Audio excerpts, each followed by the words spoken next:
There. There we go. It goes. I think we're Looks like we are live. There we are, man. All right. Welcome, everyone, to the Geek Show, where we break down the latest and greatest trending news from the topics of collecting, film, video games, and technology. I'm George, the Marvelous Knight, and with me to break down the news, we have the fan of all things pop culture and geeky, Calvin, that statue fanatic. What's up, Calvin? What's up, guys? Wow, we've been talking about this for a while, and we finally doing it, man. Finally, man. Almost a year, right? Mm-hmm. Oh, wow. Let's get this show rolling. Glad to have you here, buddy. Yeah, glad to be here, man. All right, and with us to keep us in line, just to make sure that I don't mess up because this is live and I do that a lot. We have that fan from the Gotham City. This is Bat Seth, the Pop Knight. What's up, everybody? I'm here to give you the video you need, but not the one you deserve. You're kind of scary, Seth. What's up, George? Creepy, He's like a cross between Batman and that video game with the dragons and what is it? The hell's the name of that game? The Dragonborn or it's gonna come to me a little bit later. I know it's gonna make this show great because I'm Batman. Because I'm Bat-Seth. All right, we're done. What's up, everybody? Could you keep that up for 30 minutes? That's the question. Yeah, right. No, it would kill my throat. All right, guys. So we got a pretty good show today. We're going to be talking about the first topic we're going to have is the growing cost of collecting, and when is it becoming greedy, or is it just business for the prices that these things are going for these days? Also, we're going to take a look at the Google Duplex. Google gave us a look at that. And it looks like we're about to give birth to Skynet, actually. Oh, shit. So that's going to be something else. And then finally, we're going to take a look at the movie trends with Marvel Cinematic Universe and DC Universe, and why is Marvel kicking DC Universe butt? So that's something we're going to talk about as well. So first up on the list, I think we should get into Googleplex, man. So take it away, Calvin. What you got? Well, I actually watched the entire I/O the other day, man. I was pretty blown away. I mean, Google has always been, they have always done a good job advancing their software and stuff like this. But this time, this Google Duplex and a couple of things they got with the assistant, that shit looks pretty dope and scary as hell, by the way. The Google Duplex got my attention, man. I kept listening to this. I'm like, that's bullshit. There's no way that's a person. A machine. There's no freaking way in hell. And then I started thinking about all the shit that could go wrong. And I'm like, holy shit. Yeah. I can see right now a few phone calls you could get that probably wouldn't go very well. And I think we might hear one of them today. So, let's take a look at that. Seth, you've seen it before, right? We're going to take a look at what the Googleplex is. If you guys don't know, it's an AI unit, AI device, I guess is the best way to put it, right? That's how you describe it, Calvin? Yeah, AI, man. That's pretty much, I don't know. It's scary. That's what I call it, scary. Yeah. It's just scary. All right. So here's an example of what Googleplex does. So here we go. It's, oops. I didn't mean to do that. Man, you're going way back there. Yeah, I'm good. There you go. How can I help you? Hi, I'm trying to book a women's haircut for a client. I'm looking for something on May 3rd. Sure, give me 1 second. Sure, what time are you looking for around? At 12 p.m. We do not have a 12 p.m. available. The closest we have to that is a 1:15. You have anything between 10 a.m. and 12 p.m. Depending on what service she would like. What service is she looking for? Just a woman's haircut for now. Okay, we have it 10 o'clock.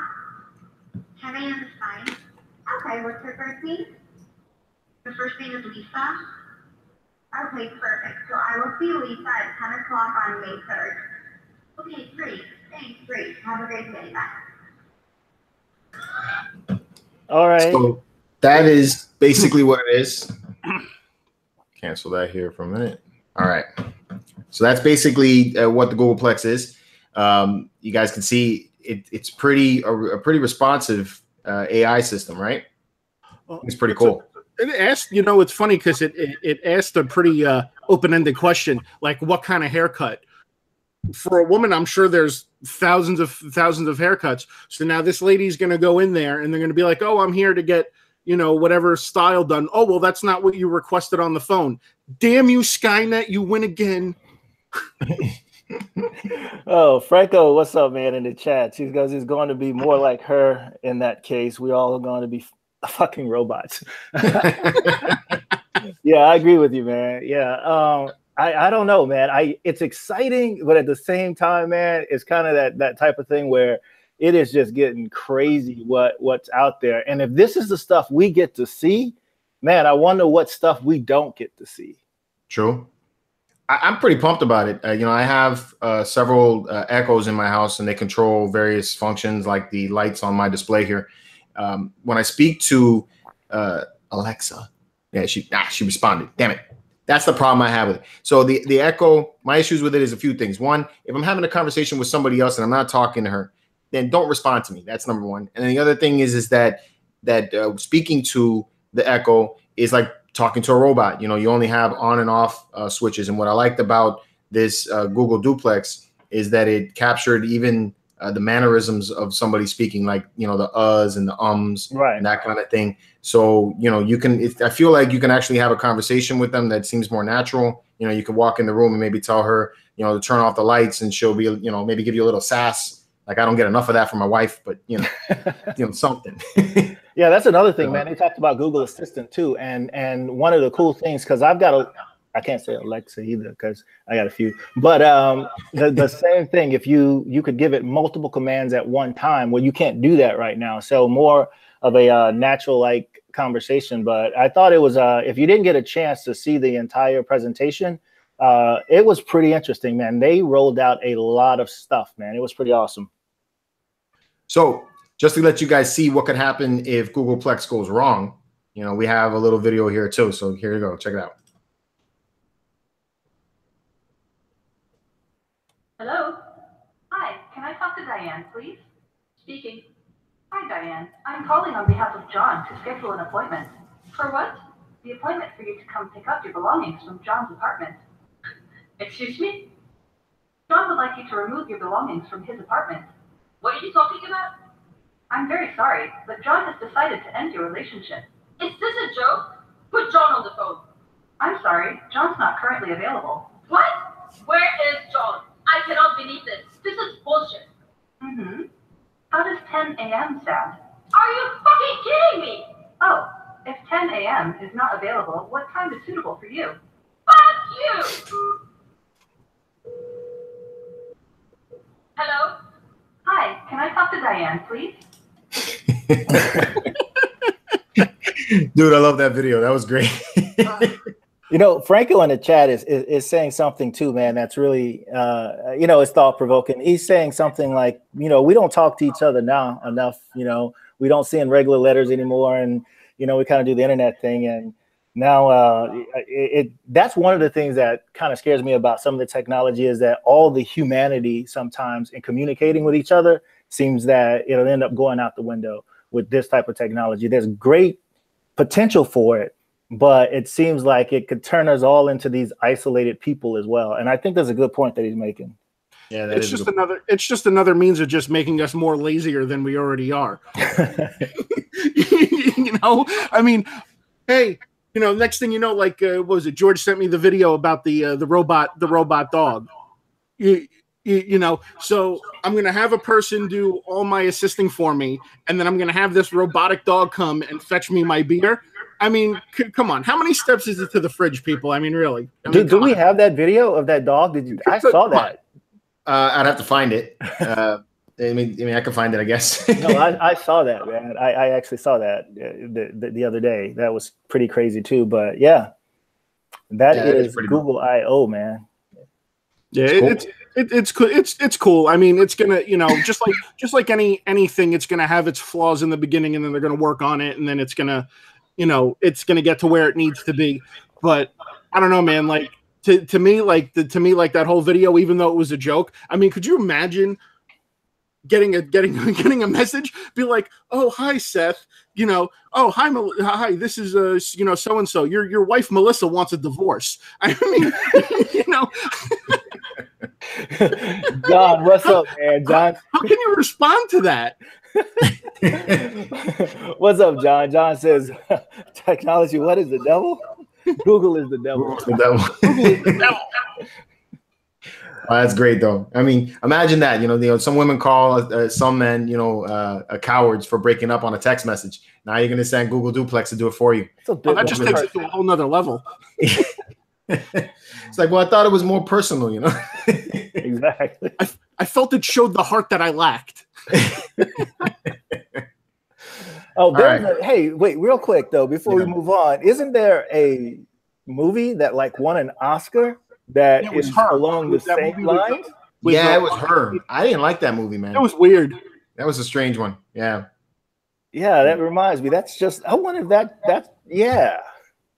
Yeah. Well, next thing you know, you're going to have these people that fall in love with their AI systems. They're going to be on Maury talking about it. So I fell in love with my robot. Next on Maury. Lewis, Ex Machina. Yeah, Machina. Yeah, that is true. That's a good movie. Yes, absolutely. That's pretty cool. All right. So moving on. The next topic we're going to talk about is DC versus Marvel in the cinematic universe. Mm-hmm. So, we all know that Marvel has been kicking some serious butt with the Infinity War movie that just came out. And, DC is struggling to keep up, I feel. And so what are you guys' thoughts on that? Why is Marvel, stepping on that ass? Well, I mean, the thing is that Marvel has the knack for finding the right people to play the right part. And not to say that, Henry Cavill does a bad job as Superman. He's actually one of the better Supermans that they've gotten. But where Marvel had all the movies where they established the characters is where DC is lacking. You had Man of Steel, which was great because that established Superman. But then you jumped right into Batman versus Superman. And that didn't get Batman his own movie to establish Ben Affleck as Batman. And I think that's where DC lacks, because also they try to cram too much stories and too many comics into one movie. Yeah, I agree with you with that. One of the reasons I personally like Marvel, I mean, I love DC, don't get me wrong. These are iconic characters. We grow up with them. But I kind of see them in two different lights. I see DC characters more being like the types of characters that you look up to, where Marvel characters, they all got issues. They are all flawed. And I think I personally identify more with Spider-Man or with the Hulk or with some of those other characters than I would with some of the flawless characters like Superman or something. Batman is probably the most popular character from DC when it comes to that type of personality. That's one. But how is it that they can make these home runs on network TV, the WB, DC that is, and they can't do it in a theater because they are kicking butt on the WB? I think what happens there is the characters, because in the TV shows, you have a lot more time. They're like 26 episode runs, have a lot of time to develop these characters and give us, like what my boy Josh says, the feeling for the characters. And I think Marvel has done that in the movies by giving, everybody their own movies. You've had several Iron Man movies, several Thor movies, and you've seen these characters grow, like in Iron Man's case.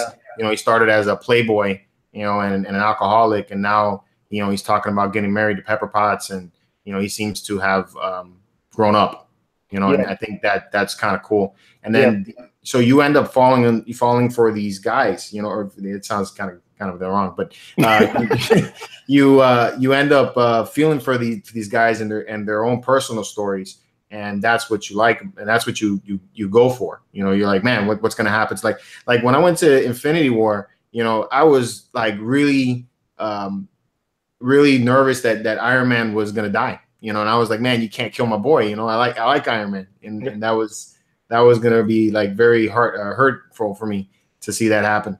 And I guess when you were watching Superman versus Batman, you were like, kill somebody, damn it. Well, even with the Justice League, it's like, again, they should have had separate movies to establish the Flash and to establish Cyborg. Well, I mean, I don't know so much about Cyborg, but maybe Aquaman and the Flash, because they seem to be more of the popular out of the three. Because in my mind, Cyborg's always been more of a supporting guy, kind of like almost similar to you would say like a Black Widow or a Hawkeye almost. But again, they took too much, crammed it into one movie where you had the resurrection of Superman, and then you had the assembling of the Justice League, and you also tried to fit some origin backstory stuff into it too. And again, you're just cramming too much into one, and people lose interest in it because they're trying to follow multiple storylines in one movie, and people who aren't like us, who aren't familiar with the comics, don't really know what's kind of going on, and they get lost in the movie, and that's where the bad reviews come from, in my opinion. Yeah. Hey, Bronx Collections actually said the same thing that you're saying. And by the way, let me take a minute and just say what's up to some of the people in the chat. Roy, thank you. Bronx, Vibranium, Jim 90, I think it is. Thanks for joining us, man. Awesome. But yeah, man, a lot of people are saying the exact same thing that you're saying in the chat there, Seth, about the just way too much stuff they're trying to tell in such a short period of time, where Marvel has spent 10 years building these characters. Yeah, they're trying to play catch up, and that's the problem, and they can't compete. I like Ben Affleck as Batman. I thought he was a great choice for that older Bruce Wayne in Batman versus Superman with the gray and all that stuff. I mean, I thought he fit that part, and he actually did it pretty well. I wouldn't go as far that he's on the lines of a Michael Keaton or a Christian Bale. But he was definitely a good choice, I felt, for that. I felt that they could have done better for the Flash. I would have loved to seen them get the Flash from the TV show to play in that movie, because to me, I like that kid better than the kid who played the Flash in the movie. Lewis said in the chat that DC's upper management don't trust their directors like they should, so they don't get to make the movies that they have in their minds. And I agree with that. I guess that's a good example with Black Panther. They just gave them free reign to make the movie that director envisioned, because they are the artists, not the management. I totally agree with what he's saying there.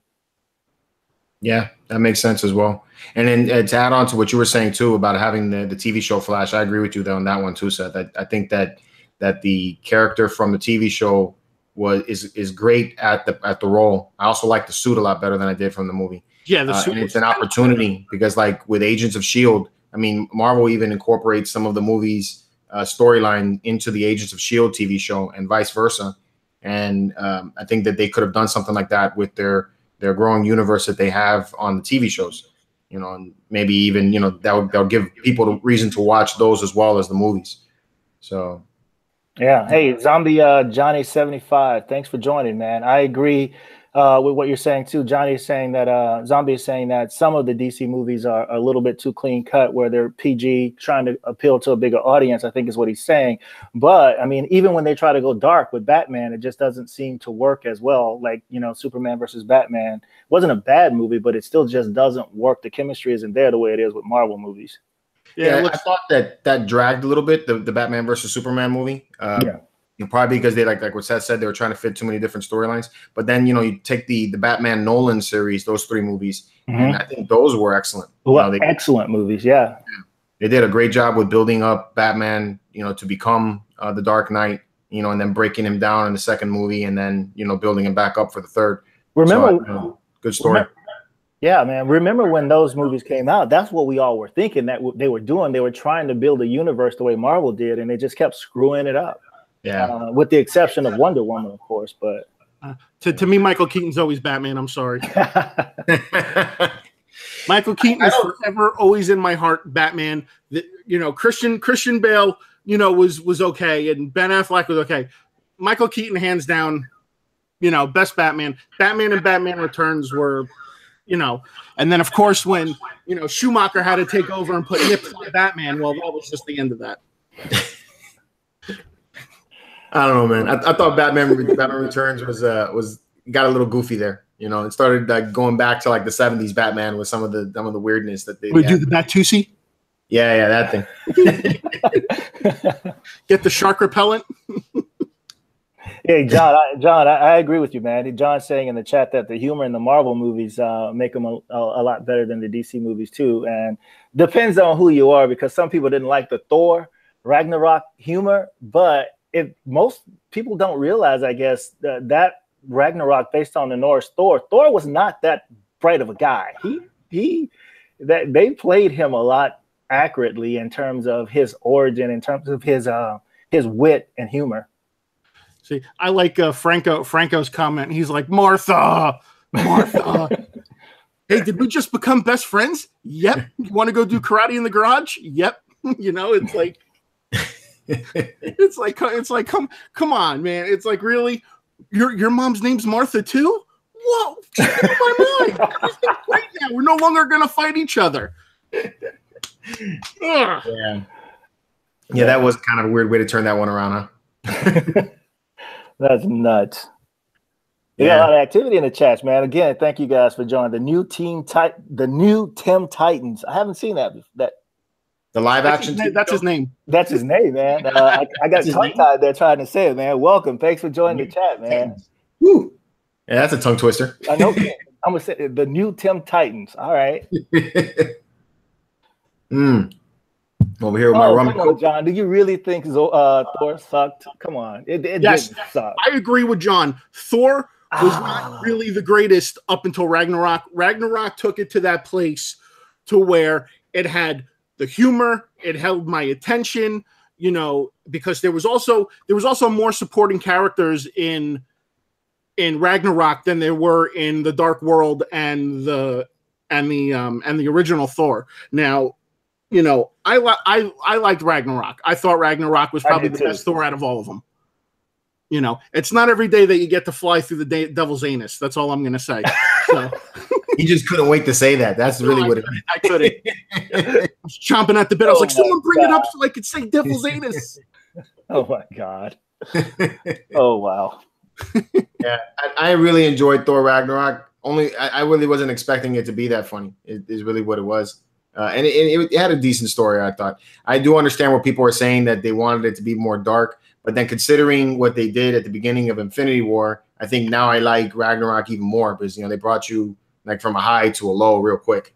So Franco's like Thor's for the ladies. Definitely. May I have another? So before we move on to the drama subject of this episode, did y'all hear about Iron Man suit going missing, man? This is crazy. And they still haven't found it yet, man. It's still missing. Yeah, it's still missing. The thing that bugs me about it, or that I think that's pretty funny, is that they misplaced it since like February. So I'm like, how do you lose a 6.5 foot tall armor or piece of armor that lights up? That's worth $500,000. Yeah. The best thing about it is that right now somebody has an Iron Man suit that they can't wear outside unless they go to a costume party or they go to a comic book convention. So clearly this dude is just sitting there, maybe like on his couch, like all sitting up like this, just hanging back, drinking a beer in the Iron Man suit. And he's like, this is just great. He's like, I'm just sitting here just drinking. This is great. It's like, I can't leave my house with this. Nobody knows I can have this, but man, I love me some Iron Man. Yeah, it's pretty nuts. Honestly, I think that the what was it? It's like some emporium that had it. They had to have had something to do with it. I mean, I don't understand how that could just disappear. Too big. Inside job, man. Yeah, that's what I'm thinking. The squeaky wheel gets the grease. So, yeah. All right, and then the final subject that we have for today is the growing cost of the collecting. So there's been a lot of controversy with the price of some of these things, and I want to hear what you guys think about that. Is it greed, or is this just business? Before you go that, I got to go back to what John just said. It's about the Iron Man suit. John goes, he stole it for his wife. That's her fantasy. I love it, man. That's awesome. All right. Back to the serious topic. Yeah. You said collecting, is the price going up, or is it greed, or just I don't know, just smart business sense? Right. So, I mean, most of these statues now these days are upwards of, quarter scale is upwards of $600 on average for a quarter scale statue. In particular, the customs, when you get in there, because they're lower edition sizes, some a little bit more, they're priced pretty high. And people, I saw a post where people were mad about one guy in particular and the amount of money that he was making on a certain piece. So, I mean, what are you guys' thoughts on that? Can't be mad at a guy, for making money, especially if people are willing to pay the price for it. I mean, that's just common sense. Sorry about that. I was surprised, man. I did not know. I've been around for a little bit. I did not know there was so much damn passion behind this. People got some serious opinions about that. I was reading the post and I was like, damn, because at first I just glanced over it. I don't give a shit. And then when I started reading how passionate people were about it, I wanted to understand more about that. And I'm just wondering, maybe it was just the wording of that, because the biggest thing is that people were saying that people were being greedy because there are people in the community that actually know how much these things cost on the back end. But my problem with that is, one, using the term greedy probably offended a lot of people because it insinuates a judgment and it insinuates something about somebody's character. And I'm assuming from what I've been able to ascertain over the last year that this community is pretty small. So people know who you're talking about when you make comments like that. So I'm assuming some friends came to defend other friends because they were talking about people they knew or cared about. But at the end of the day, when I don't understand, is there an unspoken rule in the community that I don't know about, that if you are a private commissioner or a custom person, there's only a certain amount you're allowed to make on these statues? Because how do you determine when you're making money and when you're being greedy? Is there a percentage? Is there an unspoken guy rule or something? Yeah, and that's my point on it as well. I feel that at the end of the day, this is art that we're collecting here at this point. A lot of us consider ourselves either statue collectors or figure collectors or pop figure collectors like Seth here. But we all collect all these type of things. We collect statues, we collect art prints, and at the end of the day, it's art. So we're art collectors. And I worked with my wife worked on Worth Avenue, and I got to see very expensive art, where you're talking about $500,000 for a statue. And some of them were of licensed logos or licensed characters. And these things sell for some crazy amount of money, much more money than I know that it costs to put these things together. And they had edition sizes similar to what we're seeing here.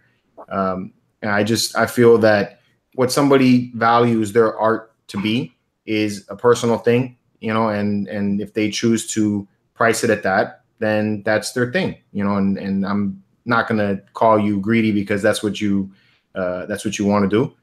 I make the choice at that point, whether I want to buy it or not buy it. And, as a community, if we choose to not buy something, then, the person that's selling it will either lower the price to try to accommodate and sell whatever it is that they got to sell, or not, and I think that's all it is. That's the only point that I was trying to make. I wasn't trying to offend anybody by that. Yeah, so I was surprised that I actually got some PMs. I'm like, hey, I didn't even know people knew me that much, but I got some PMs about opinions, and I'm like, I mean, my college degree is in business management. That's where I've worked for the last 15 years in business. I'm responsible for, several $1 million in P&L costs and things like that. And from what I understand business to be, supply and demand determines all of those costs. I don't care who this person is that makes whatever they make. If they put a price tag on it, it's not going to sell if it's not priced right. Just how economics work. And then if people rush to buy something and they overpay for it, then the secondary market is going to flush that out. I just think, I don't know that, I think it could border on business malpractice if you don't research the business and try to get the maximum return on your investment. I just think that's good business sense. But I didn't realize that there were so many people that had so many opinions and passion about that. It just really surprised me. And to me, it's common sense. You see, if you like something, you buy it. If you don't, you move on. You move on. It's not, no one's holding a gun to anybody's head saying, hey, you got to pay X amount of dollars to get this. If people want something bad enough, they'll go out and buy it. I mean, I'm one of those people, you know. George knows me well enough. You know, there are times, you know, me and George had this conversation this morning. You know, George is like, hey, you know, where's a cheap place I can go get, you know, an HDMI cord? George is like, oh, you can go on Amazon and spend $5 for it. And then I'm like, well, you know what? Just because it's me and I don't have the patience, you know what? Let me just go run over to Best Buy and spend, you know, $20 to $30, you know, on it, just because I want it now and I don't have and I don't have the patience. You know, if you want a statue bad enough for your own personal collection and you feel that adamant about it, go out and buy it. But if not, then, you know, don't sit there and say someone's greedy. You know, people like me and George and Calvin, we all work for a living, and, you know, we should be able to spend our money any way we want. You know? Infinite Pyre says he likes the collecting on the budget videos. Just a thing about that. When I started doing that, I'm looking at everybody, you know, talks about these really expensive things. And that's one of the reasons I started doing that. This hobby has all kinds, from pops to you name it. And there's a budget for everybody. So if it's priced right and the right person wants it, they're going to buy it. Right. I mean, crap, with my pop collections, you know, if I want something bad enough, I'm going to go out and get it. I mean, Emerald City Comic-Con that happened, you know, a couple months ago in Seattle, they had, at the convention, they had a limited edition green chrome Batman. It was limited. They only made 1,500 pieces. Now, I even went as far as, I had a friend in Seattle. I actually paid for his ticket to go there to try to get it for me. And obviously by the time he got into the booth, it was sold out. So a couple of weeks ago, you know, I had a guy that I connected with on Facebook, and he sold me the green chrome Batman. Now, they were selling it for $15 at the convention. What did I pay for it? I paid $460 for it. Why? Because I'm an idiot and I wanted it. See, I wouldn't even say that you're an idiot. I'd say that it's crazy, you know, because to me, you know, I don't find the value in that. You find the value in that. I'm not knocking you down for what you spent on it, or knocking down the guy that priced it at that point. I just like it because it was shiny. Yeah. But I mean, it's what you value at, you know. Yeah. You know. Again, if you know somebody wants to pay X amount of dollars for a statue that they feel that they really want it, then go ahead and do it. Who cares? I mean, you know, to make a big deal in a production out of it is just nonsense. But, you know, and that's all I got to say about that. Next subject. No, I'm just playing. Well, that was it for the first show, man. It went in terms of I think. Topics, but there's still a lot of activity in the chat, man, especially about this topic. Especially on this topic? Yeah. What do we got? We'll answer. We'll talk to. Bronx is saying if someone wants to pay X amount of dollars for any statue, it's totally up to them. And he's right. He's absolutely right. You know, again, if people want something bad enough and they want it for the collection, whether it's a custom or it's made by XM or XM Sideshow, whoever, you know, if you want it, go buy it. Now, one of the points that were made was that if people are selling these for X amount of dollars and it's getting into the six figures and getting higher than that, then that will get the attention of the big boys from Marvel and DC, right? And then that could hurt the custom business, because now Marvel and DC wants a cut of what's happening. But that's a whole nother issue in itself, though. That's a whole nother story. I don't think those two should go together, because now that's completely a different and separate thing than somebody asking what they're asking for a piece. That's my opinion. I saw the comment by Ed Dude, and I don't disagree with what he's saying. I do feel that again, you know, the subject that we were talking about here was, you know, is it greed or is it just good business at this point? But, you know, I'm not going to knock down what these guys are saying. Is the piece expensive? Yes, it's expensive. You know, do I feel that it's overpriced? No, I don't feel it's overpriced. I think it's a value system. You know, that's what he values his work to be, and that's what that is.